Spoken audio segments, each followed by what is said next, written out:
Person of interest this morning that we're going to talk about is the story that's found in Ruth, with Ruth and Naomi. And the story is one that kind of goes like this. Naomi is married to a man, and they live around the region of Bethlehem, Judea. And a famine comes in, which means that there's not a lot of work there. There's not a lot of production that's going on. And so the economy's pretty bad.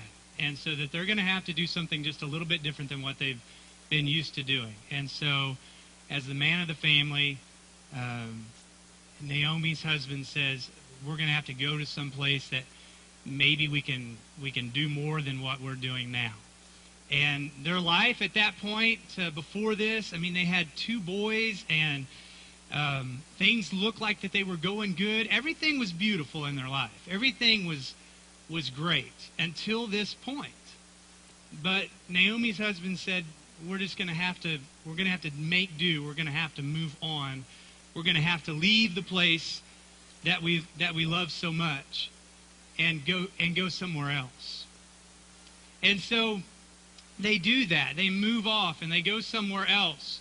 And during this time, as they're living there, they're trying to find new work, they're trying to settle into their home, the boys that had been growing up during this time had married 2 girls from this area, which was a great thing for their family, I'm sure. You know, anytime that you can accept somebody else into the family, they have a wedding and everything's happy and everything's going great. That's a good time. That's a wonderful time for any family, right? But after that, Naomi's husband passes away and leaves the 2 boys, the 2 daughter-in-laws, and Naomi by themselves in a foreign land. And so this beautiful thing that they had, you know, at one time when they started out, started kind of withering away, and started that dream that they had maybe in their life kind of started to fall apart, if you will. Not only that, the story gets worse, because the 2 boys that Naomi loves so much, one by one, they also pass away in that foreign land, and they die. And so the only thing left now in this foreign place is Naomi and then her 2 daughter-in-laws that are there. Now, I don't know, but if I put myself in Naomi's shoes, at this point, my life has turned for the worse.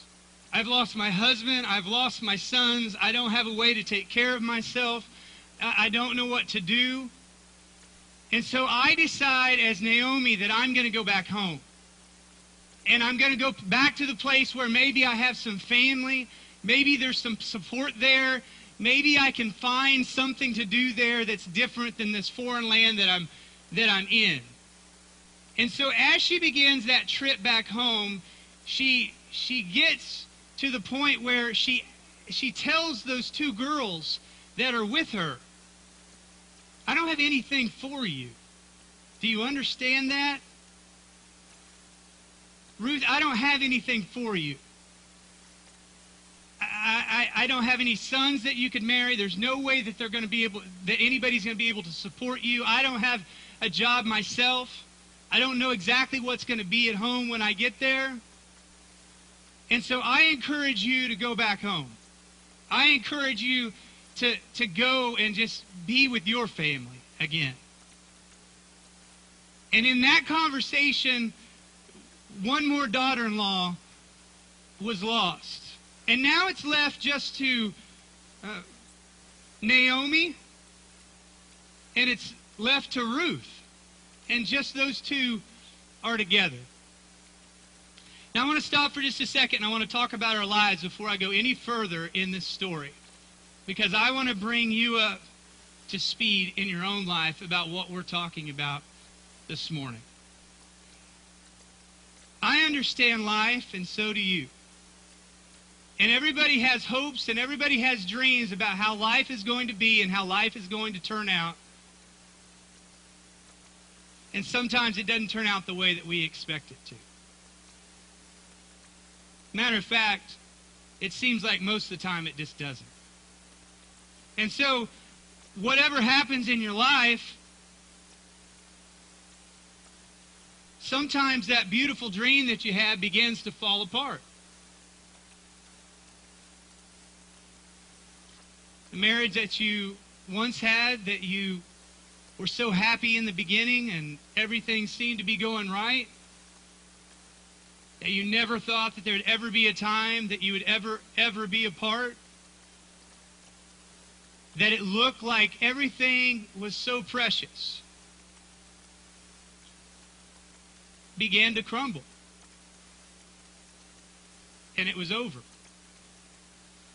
The family members that you were so close to, that you thought never anything would happen, that we would live eternally together. You know, it seems like that we don't ever think that we're going to ever be separated from those that we love, and we never plan for it, right? Because it comes way too quickly. And whether it's over a long process of sickness or something like that, or if it's some type of tragic call, that wonderful thing that you had with that individual, that life that you would share with the person that you love so much, all of a sudden comes to an end, and that beautiful thing that you felt like you had just crumbles right before you. And you're thinking, what is going on with my life? Everything around me seems like it's falling apart. And I don't know even what to do. Naomi's in this situation right now. She has the same type of feelings maybe that you have in your life even today. You know, where you're saying, all of these things are happening to me. All these things are happening. And I can't control them, and it feels like it's falling apart. Maybe you have some type of mental illness today that you can't control.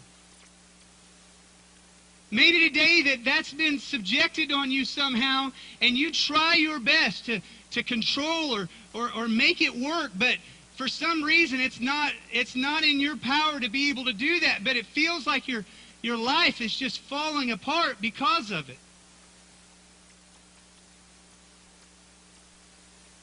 Maybe you're just sick today.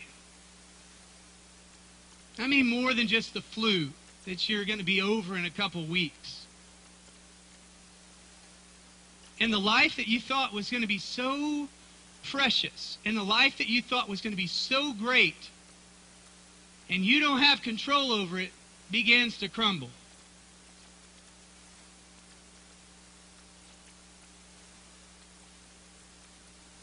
I debated to tell this story or not this morning, but I'm going to do it quickly. And then I'm going to move on. Just because I want you to know, and I think you deserve to know. A lot of you do, and then a lot of you don't, because I've heard people ask in the last few weeks. About a year ago or so, I had an aunt that was having some problems. She was hospitalized. She really almost passed away. And she's our children's pastor here at the church. Her name's Joyce. She's with your children today. They diagnosed her with some autoimmune stuff. And they figured that out. They were able to try to regulate it.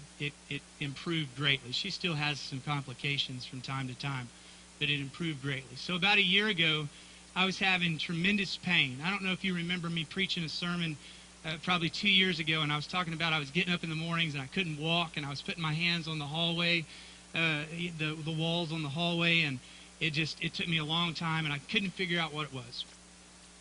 So she encourages me to go to the doctor. They diagnosed me with that same type of autoimmune disease. If you know anything about autoimmune, there is hundreds of autoimmune diseases.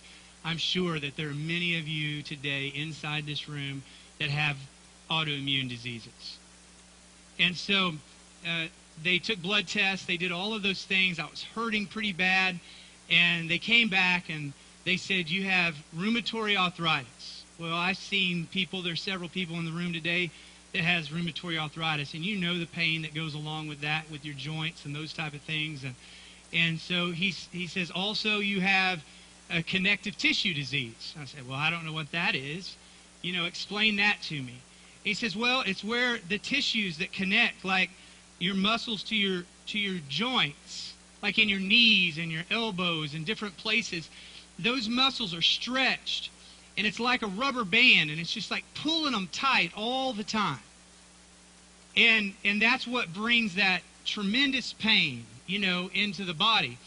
And when you have flare-ups with rheumatoid arthritis or that connective tissue disease, it gets bad. So if you ever see me walking around and I'm doing this and my shoulders are high, it's not because I'm cold, it's because I'm having one of those flare-ups. And there's tremendous pain in my shoulders and in my collarbone, sometimes in my knees. He says you also have lupus, so blisters in your mouth and all of these different things. And so I'm sitting there, over this past year and talking to this doctor, and I'm thinking to myself, I'm falling apart. I am literally falling apart. I'm 40 years old. I don't know about you, but I think that's young, Gary. I mean, I got a lot of life ahead of me, and it's falling apart. Well, a few weeks ago, I came and I started preaching on the stage, and I don't know if you noticed it or not. A lot of you didn't, but I started licking my lips. I was like, man, my mouth is dry. I need some water, and my wife was even telling me, she's like, you got to stop that motion. You're standing there and it's like gross. You can't do that. People are going to start noticing, and you can't. And so I said, well, I can't help it. So I go to the doctor and I say, I don't know if this has anything to do with anything, but I'm telling you, anytime I get into a situation that there's adrenaline flow, anytime my mouth gets so dry that I can't hardly swallow. And so he said, well, that's part of the autoimmune disease. And I said, you're kidding me. He said, no, it's associated with that. And I said, okay, so, I'm on 9 medications. I take 14 pills a day now. And I'm like, what are we going to do for that one? And he goes, oh, there's nothing I can do. There's some over-the-counter stuff that, well, let me just say, if you have dry mouth, the chewing gum does not work, and the spray is worthless. I came in for 6 weeks trying to spray that spray in my mouth like I was getting ready to kiss somebody before I came up on stage. It just doesn't work. And so all of a sudden, he's like, there's nothing I can give you. So just a couple weeks ago, I'm on stage and I'm preaching, and I choke because I don't have anything in my mouth. I know this is gross. I don't have anything in my mouth. It's dry, and I choke. And then all of a sudden, my mouth starts to stick, and I think, can people see this? It looks like I felt like my mouth was drawn, and it really upset me, to be honest with you. And so I took a couple weeks off over Christmas because I thought, I'm going to figure out what's going on, if it's medication or if it's something else. And just try to figure this out, because it feels like something that we as a church has worked so hard to build and invest in people's lives. For me, as just one of the leaders in the church, it just feels like that my life is crumbling, It just feels like it's falling apart, because if my mouth gets so dry, you know what I do for a living? I pastor you. I know that. And I want to be there when you're sick, and I want to be there when you have a child. I want to be there when your kids play ball. I want to be a part of your life. But the other thing I want to do is I want to speak into your life as well, something that's meaningful from God. And so if I can't speak because my mouth is so dry, it feels like that it's just all gone. And you're left with nothing beautiful anymore. You're left with nothing. And that's hard to face. And that's kind of where I think Naomi was at some point. And maybe today that's how you feel in your life. Because maybe something has come into your body that you can't control.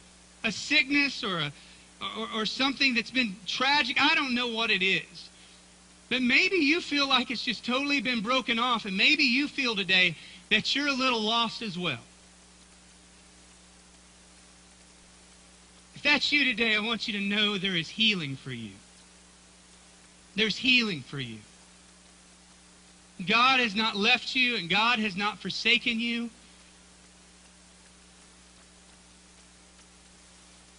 Maybe you've lost a friend. Maybe you've lost a mom or a dad. Maybe you lost a job. Maybe you're broke and you don't know how that you're really going to be able to pay the bills. Maybe your car broke down and you just don't know how you're going to get from place to place. Maybe there's not enough money in the checkbook to be able to pay all the bills this month. Or maybe it's just running a little short. Or maybe your kids need shoes and you just don't know how. Or maybe they just want to play in a football league somewhere, but you don't have the $40 to be able to pay so that they can do those things that they want to do. And you just feel like your life is not as beautiful as it once was. As small or as large as it might be, no matter what, when it comes down to it, sometimes we feel like this, not beautiful. I want you to read with me real quick what Ruth decides to do with Naomi. It's important. Ruth chapter 1, verse 16. And this is what it says. It says, "But Ruth replied, 'Don't urge me to leave you or turn back from you. Where you go, I will go. And where you stay, I will stay. Your people will be my people, and your God will be my God. Where you die, I die, and there I will be buried. May the Lord deal with me and be so severely in anything but death separates you and me.' And it says, when Naomi realized that Ruth was determined to go with her, she stopped urging her." When people go through things like this, it's tragic. And I don't think for a second that God looked at Naomi and said, "Naomi, I'm going to bring such tragedy on your life that this one thing, this breath that I breathed into you, this life that I gave you that is so precious and so beautiful and so great, that I will snap it off. And you will end up with nothing at the end. That's what I want for you, Naomi, is nothing at the end." I don't think that's the God that we serve. Now, that might be the world that we live in, and that might be the enemy that comes in and tries to steal and kill and destroy, like we talked about last week. But God does not desire this for our life.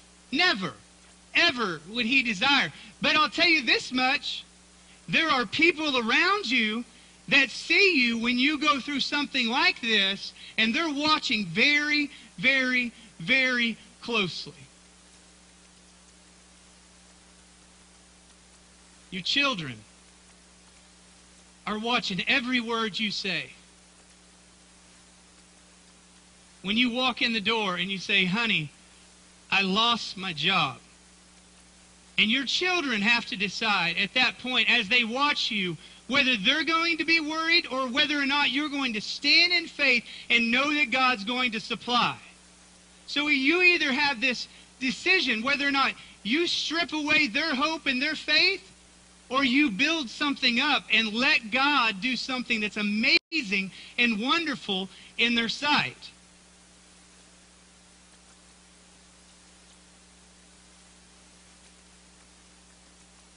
I don't know about you, But I don't care today if I'm sick. I don't care today if I don't feel good. I don't care today if I have to take a bunch of medication. I don't care if in the morning it's taken me about 45 minutes to be able to get out of bed just to be able to go to work.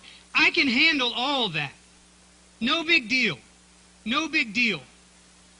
But when it starts affecting the people around me, when it starts affecting my children, and when it starts affecting my wife, and when it starts affecting the people that I pastor and minister to, now that makes a difference in me.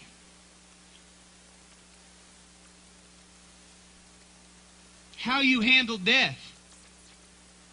When those loved ones around you pass away and those people around you begin to crumble and they look to you like a Naomi and say, if you serve God, I'm going to serve God with you. If you know that loved one went to heaven and you're confident in that, and you know that we're going to see them again, and you're not sad about their death, you're happy that they're now with Jesus, and you might be mourning the loss inside, and maybe it's sad because you're separated, but you're not sad today because they're with God. And there's a difference. That we don't teach our children and our friends around us that God is one that just separates us and never reunites, and that it's a time where we become bitter and cold and we start to blame God for certain things. See, there's people that are watching us today.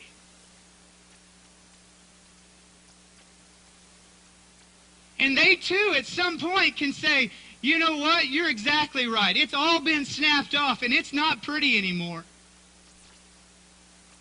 And like a Job, they come to you and they say, if it's all gone, why don't you just curse God and die? Why would you continue to serve Him? Naomi goes back home, and Ruth follows her because Ruth says and makes this commitment that your God is my God, and I'm going to serve, and I'm going to do whatever you do, Naomi. Ruth has seen something in Naomi, in all of the tragedy and all the loss, that is important to Ruth, or she would not have went with Naomi. People see that in you. So they get to that place. They don't know what they're going to do. Naomi remembers that there's some family members in the area. Naomi tells Ruth to go to a field where there's a family member and to work behind those harvesters in that field. The man that owns that field, his name is Boaz. Boaz inquires about this beautiful girl in his fields.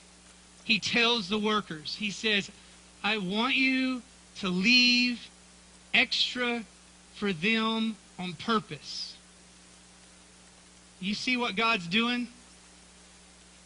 He's taking care of those that have remained faithful to Him. It's not how they had planned it. It's not exactly what they wanted. But it's what's working for now. And they're staying close and they're working. And so as Ruth begins to collect, she starts picking up the grain that's left for her. And she starts picking it up and putting it in a basket, and she comes back and she says, Naomi, look what I've got. How did you get that today just from the stuff that they left? She goes, there's just so much. She goes, well, go back again, and she goes back. She starts to pick up everything that she lost. It's all there, and she starts to bring it back. It's not what it looked like before, but God was supplying something. He was trying to put this family back together again. If you know the story of Ruth and Boaz, you know it's a wonderful story where Boaz fights for Ruth and wins her heart, and they live happily ever after, where he takes care of Ruth and Naomi. See, all this stuff that was torn apart, all these things that looked like it was over and that it was tragic,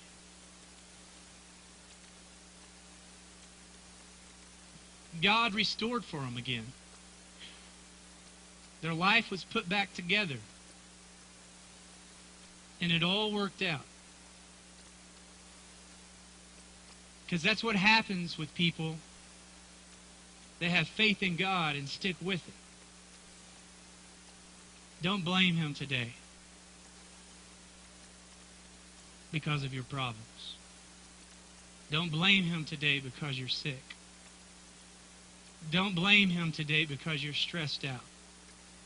Don't blame Him today because you're going through a tremendous argument with your wife or your husband. Don't blame Him today because your kids are not acting the way that they're supposed to act.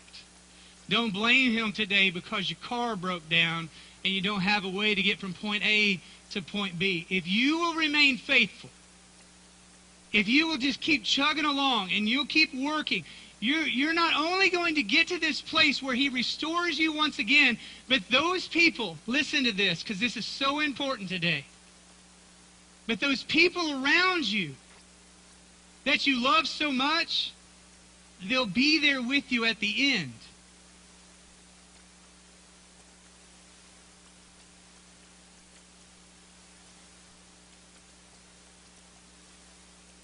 God, in the middle of our worries and our stress, please don't let us lay it off on other people. That we act so miserable in our life that other people start feeling the same way. That we act so mad because of what we're going through that other people start becoming mad as well. That we come home and we gripe about our job so much that our kids and our spouse, they hate our job too. That we don't have enough and we'll never have enough. And those friends that are around us, they agree with us 100%. They say, you're exactly right. Everybody cheats us. We should have more, and they just keep taking and taking and taking. No. Whether we have everything in this world or it's all stripped away, this is our life. God created it. And if you'll live for Him, there's a day that's coming that He will redeem you. He just starts to pick up the pieces. Everything that you feel like's falling apart. Your sickness, your marriage, your kids that are not saved, your job. He picks it all up.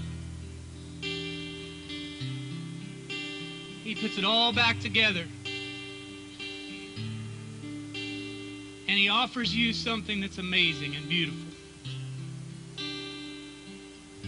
Ultimately, it's called eternal life. No more sore joints. No more waking up in the morning hurting. No more sorrow.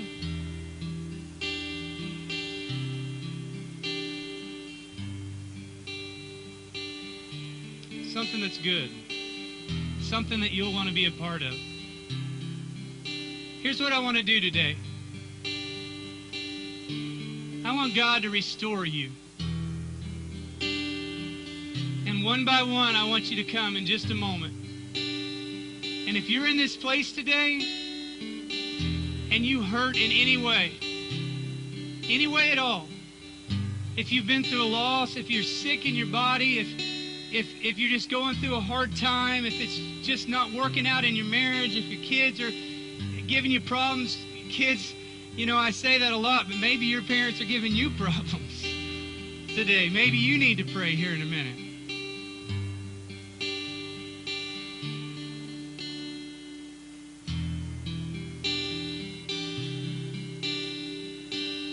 Would you let me pray with you?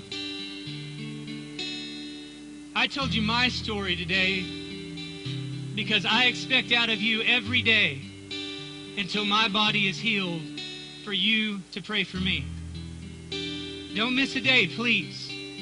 Every day, I want you to call my name out in prayer until my body's healed. And it will be. And then in return, I do the same for you. Every day I call your name out. Every day your face is in my mind and I think about you.